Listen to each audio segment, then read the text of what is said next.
Peace, beautiful, beloved, radiant soul. I pray that all may be well with you. Today, I want to tell you a story that has been born from the most tender parts of my being. A story that carries the weight of quiet lessons learned in the corners of my life where no one was watching. In the long, still nights when only the moon bore witness. It is a story that has grown in the soil of my own mistakes, my own hesitation, and my own patient waiting. We are not rushing here. We are not performing here. We are not trying to keep up with anything or anyone. We are sitting in the soil, waiting to see what grows. Soil does not rush, beloved. It does not perform for us. It simply holds, layer upon layer, rich with memory of what came before. The soil knows that time is not an enemy. It knows that every seed has its own rhythm. Some break open quickly, pushing through with urgency, and others linger beneath the surface, hidden, unseen, slowly gathering the strength to rise. And when we come to sit in the soil, we agree to step out of the world's pace and into the earth's pace. We agree to slow our breathing until we can hear the whispers beneath the noise. We agree to honor the stillness as much as the movement. So here, in this moment, I invite you to remember that you are not behind, you are not late, you are not less than because your growth is not loud. The oak does not envy the dandelion. The river does not compete with the rain. Each carries its own unfolding. We are here, beloved, to rest in that truth, to gather ourselves, to listen to the lessons that rise from below and from deep within. And the story that I will share today, this story of fire, of love, and patience is not only mine. It is a story the soil itself has whispered to me, and I pass it to you as a seed. What you do with it, how you plant it, water it, or carry it is between you and the divine. So let us settle. Let us make room for something sacred to root. And I invite you now to sink into this moment. Feel the ground beneath you. Let your body relax. Let your mind unclench. Breathe slowly.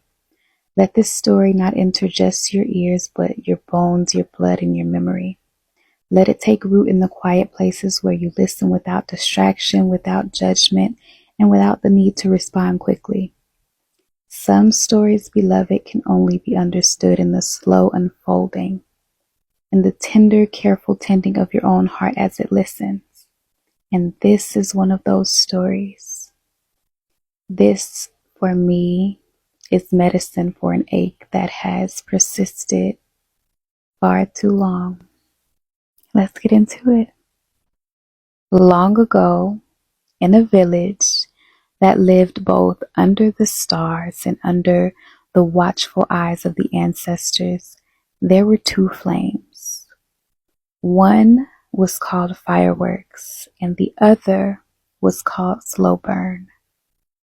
Fireworks was loud, dazzling, and impossible to ignore. The moment fireworks was lit, the whole sky broke open.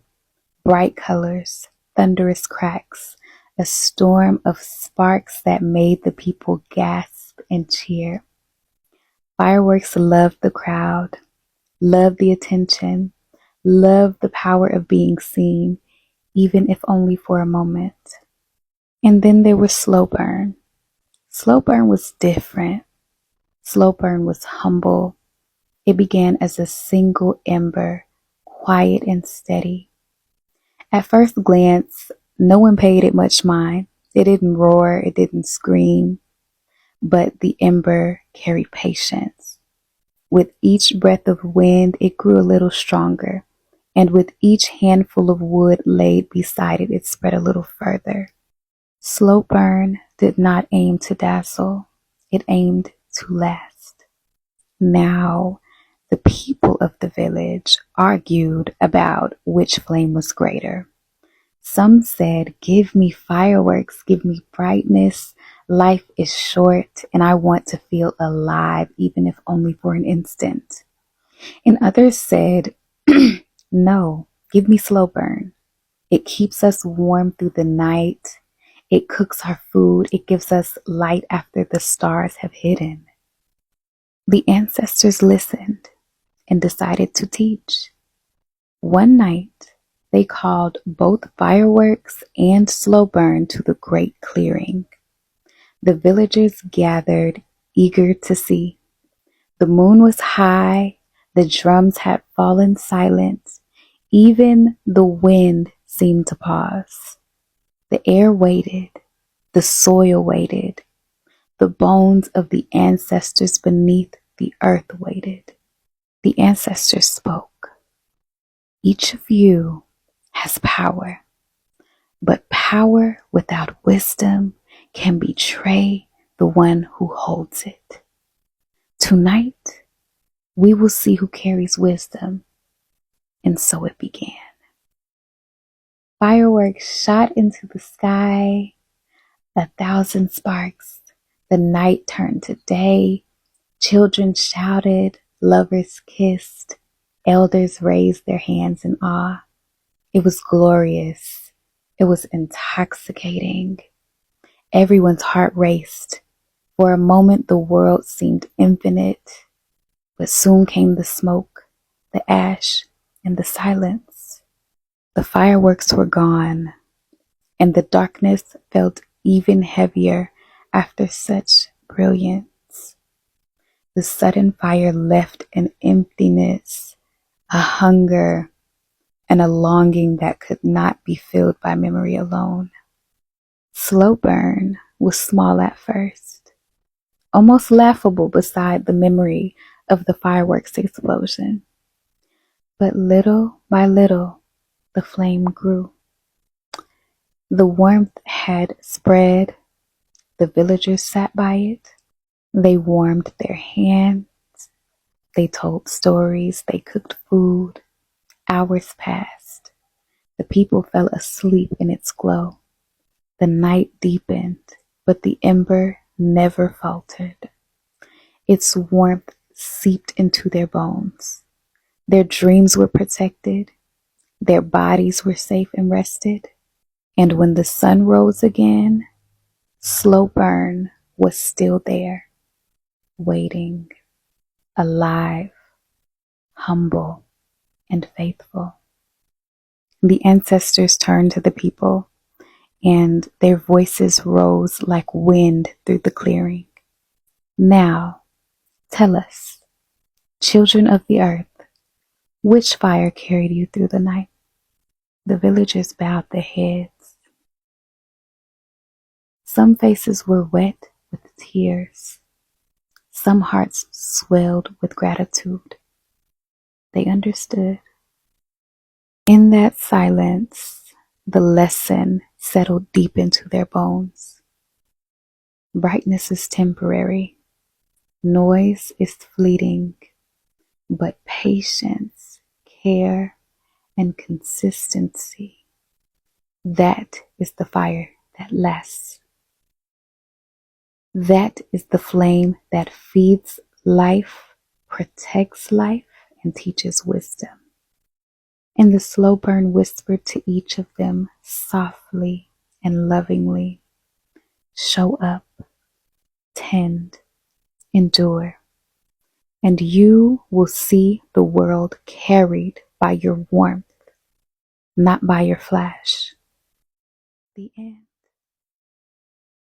Many of us have lived our lives chasing fireworks in love, in friendships, in dreams. Fireworks makes the heart race. Fireworks makes us feel chosen, special, and lifted. But too often, fireworks are gone before we can even catch our breath, leaving us with smoke in our lungs and silence in our chest. Slow burn is not as seductive at first glance. It requires tending. It requires patience. You must bring wood. You must guard it from the storm. You must crouch low and blow softly when the ember looks faint. But when you do, slow burn will not only stay, it will sustain. The world that we live in now is addicted to fireworks. Quick attention, quick praise, quick love, quick collapse. Many call it passion, but passion without roots burns out and leaves only ashes, beloved. The ancestors teach us, do not confuse intensity with longevity. Do not confuse sparks with light. Do not confuse noise with truth. Slow burn is the rhythm of the earth. The sun rises every day, not with explosions, but with steady faithfulness. Rivers carve valleys, not with noise, but with persistence. Even we, our hearts beat not in fireworks, but in slow, steady rhythm, one breath after another. This lesson is not only for love, it is for work, for friendship, for healing, for building movements and communities. Anything that is real must be willing to endure. Anything sacred must be tended like a slow flame. From that day forward, the villagers understood that to live well, to love well, and to carry wisdom, one must honor the slow burn. The fireworks are beautiful, yes, but they are fleeting. And life, beloved, is not a single spark. Life is the patient tending of embers that lasts long after the sky has darkened.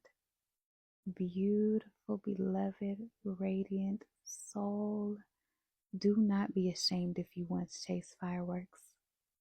All of us are drawn to the sky when it breaks open with color, when it roars and shouts, when it promises brilliance and wonder.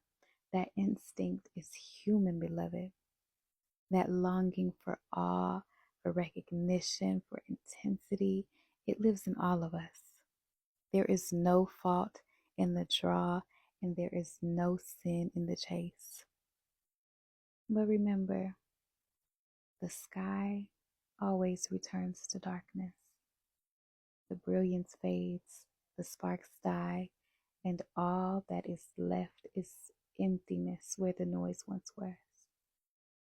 And in that emptiness, it is the fire at your feet, the ember you have tended quietly, the warmth you have nurtured unseen that will keep you alive, that will keep your spirit safe, that will carry you through the night, through the storms, and through moments when the world feels too heavy to bear.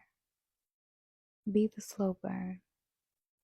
Protect it, feed it, shield it from winds that want to scatter it, from hands that want to snuff it out, from the temptations of short-lived glory. Let it teach you patience, endurance, and humility. Let it show you the rhythm of your true power, quiet, steady, rooted in presence, alive across time. Child, the world does not need more explosions. It does not need more noise. It does not need the fleeting flash that disappears before it can touch anyone's soul. The world needs steady light bearers. The world needs those who shine not to be seen, but to hold space, to warm hearts, to guide the lost, to sustain life when the night presses in. And in this darkening time, child, you are that light. Even when you doubt yourself, even when the world tries to tell you that only fireworks matter, even when the pull of the sky tempts you towards noise and flash. You are enough. You are enough because you endure. You are enough because you tend your fire. You are enough because you rise again each day, steady, patient, and luminant. Hold that truth dear. Let it settle into your bones. Let it root you. You are a keeper of light. You are a witness to what matters. You are the fire that carries warmth into the world when others chase after shadows. Thank you.